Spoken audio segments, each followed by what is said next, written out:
Hi, I'm Al DiMaria, and in this week's episode of Modern Maintenance, I will show you the importance of inspecting your forks. The forks are put under stress as they lift heavy loads every day. If you properly maintain these forks, they will last the life of your truck. When inspecting the forks, make sure the chains are properly adjusted. This can cause the forks to drag, leading to damage. The OSHA daily checklist calls for fork inspection.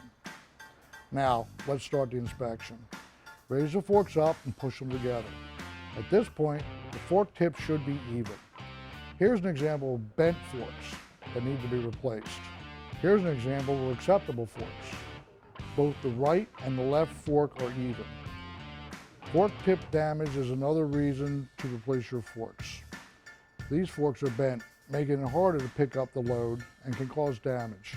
The main reason for replacement is fork blade wear. Check for wear at the heel. If the edge is sharp or is noticeably thinner at the heel, your forks may need to be replaced. If there's any issue with your forks, or you would like a more comprehensive inspection of your forks, contact Modern at 1-800-8-MODERN. We will make it safe.